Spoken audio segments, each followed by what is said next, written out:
There comes a moment, quiet, often unannounced, when a woman pauses and realizes she's tired. Not of loving, but of trying to be loved by someone who isn't ready to receive it. It's not dramatic, it's not bitter. It's simply a quiet shift in the soul where she asks herself, what if the most magnetic thing I could do is nothing at all?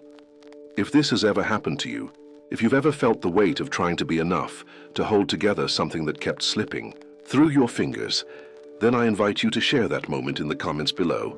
Was there a time when you stopped chasing and finally chose yourself? Tell your story. Someone out there might need to hear it, and if you're new here, consider subscribing to the channel. It helps bring more content like this, content that speaks to the hidden power many women forget they carry. Stay with me until the end of this video. There's a message waiting that I believe could shift something in the way you see yourself, and the way others will begin to see you. Because today's not about tactics, it's about truth. And the truth is, a woman becomes unforgettable not when she runs after something, but when she stands still, anchored in herself, and allows the world to move around her. That shift is not weakness, it's power. Real, unshakable power. And once that switch flips inside, everything begins to change. From here, we begin to understand that seduction isn't about what we do, it's about who we choose to be. And that choice made in silence holds more impact than 1,000 words ever could. There's something undeniably magnetic about a woman who doesn't need to react. She hears, observes, even feels deeply, but still, she chooses how and when to respond. That choice, that pause, that emotional stillness, it creates an invisible force that others can't quite explain but are drawn to. And this isn't accidental, it's the art of self-mastery. In ancient philosophy, Stoicism was often seen as cold or detached. But in truth, it's not about silencing emotions, it's about refining them. Seneca once said, "To master yourself is the greatest power of all."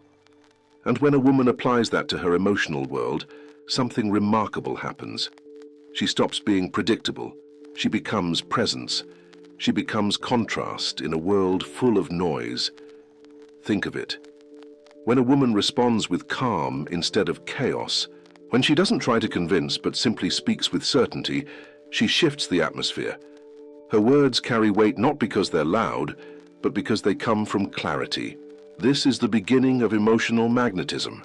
Men especially feel this difference, not just because of what she says, but because of how grounded she is when she says it. That grounded energy, that serene control, becomes irresistible. Marcus Aurelius wrote, "You have power over your mind, not outside events. Realize this and you will find strength." In seduction, that strength takes a different form. It becomes mystery.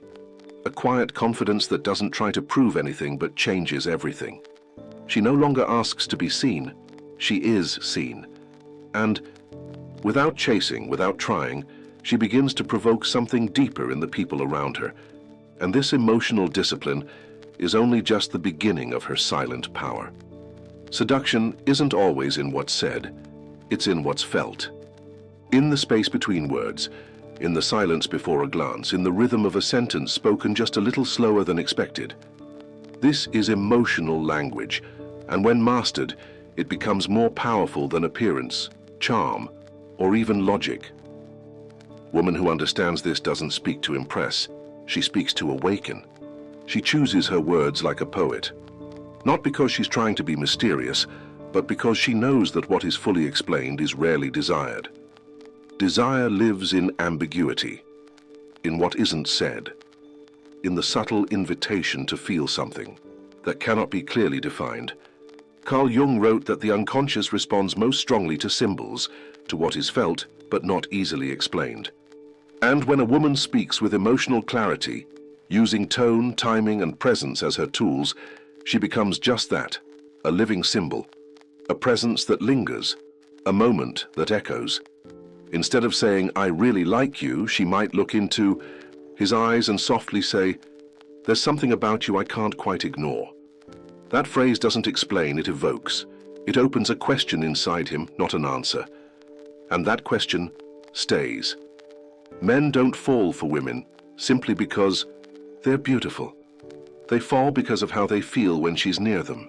Her emotional language becomes a kind of music, one he can't stop listening to, even in her absence. This woman doesn't overshare. She doesn't fill silences with noise. She speaks slowly, deliberately, as if every word was chosen from a place of self-possession, and in doing so she turns conversation into chemistry and silence into seduction. If emotional language is the art of subtle seduction, then anxiety is its greatest saboteur. A woman can have grace, intelligence, and presence, but if she speaks or acts from need, that invisible thread of magnetism begins to break. Men may not know how to name it, but they feel it. The energy of chasing, of urgency, of seeking approval, always speaks louder than words.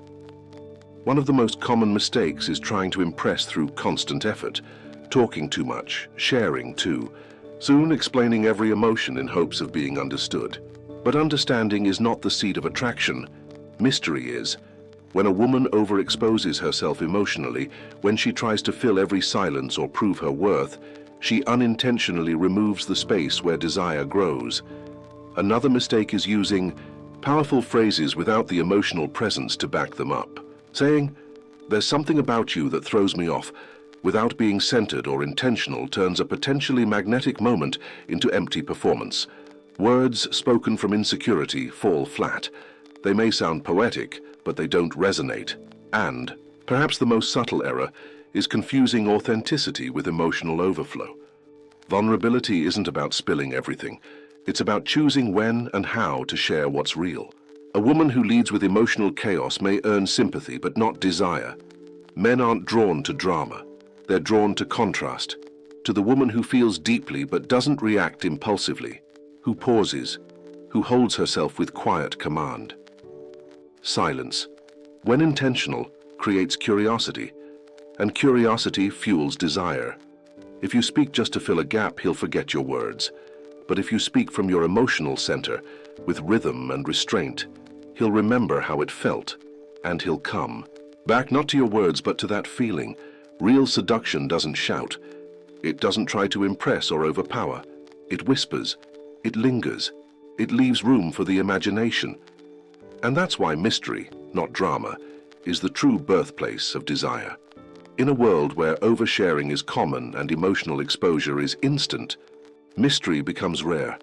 And what's rare is valued. A woman who understands this doesn't play games. She simply doesn't rush to reveal everything. She chooses her moments. She allows space for silence to breathe between words, for her presence to speak louder than her voice. Jung once explained that the unconscious is deeply drawn to what cannot be fully possessed. What we don't immediately understand becomes emotionally powerful. And this is where mystery lives, in what is suggested but not shown, in what is felt but never explained. When a woman embraces this, she stops performing. She doesn't chase. She doesn't entertain for validation. She becomes selective. She speaks with restraint, and in that restraint she becomes captivating. Because she no longer needs to be chosen, she has already chosen herself. That doesn't mean she withholds affection or acts cold. Quite the opposite. She may show tenderness, softness, even desire, but always from a place of inner control. And that contrast is magnetic. Deep emotion held in quiet hands. Her vulnerability isn't impulsive, it's intentional. In every word she speaks, there's subtext. Not because she's trying to manipulate, but because she understands the power of suggestion. She gives just enough for him to feel something, and just little enough for him to wonder, and it's that wondering that keeps him coming back. Not to solve her, but to stay near the mystery she represents. In the end, it's never just about what you said or even what you did. It's about what you made him feel, without ever trying to control him. That's what lingers. That's what keeps echoing long after you've left the room. A woman who speaks from her emotional center doesn't need to ask, "Do you like me?" She already knows. Not because she's arrogant, but because her energy has spoken on her behalf. Her calm, her pauses, her intention, they've done more than any declaration could, and that's what makes her unforgettable. She doesn't chase attention, she commands presence. She doesn't try to be seen, she is seen. Carl Jung said that what we project emotionally shapes the way others experience us. So when a woman leads from self-knowledge, from emotional clarity, from inner stillness, her very presence becomes an emotional event. Men don't just notice her, they feel changed by her. And that is the message I promised you. That your greatest power was never in your effort, but in your awareness. Not in your chase, but in your calm. The most magnetic women are not the loudest. They are the ones who make others question how they feel around them. And that question becomes irresistible. So, remember, seduction is not a performance, it's a frequency. It's not what you say, it's where you speak from. When you speak from your center, with intention, without anxiety or need, you no longer need to ask for love. You embody it.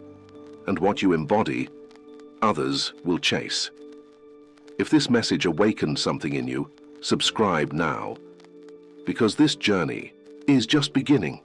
And the next chapters go even deeper into the silent power already living inside you.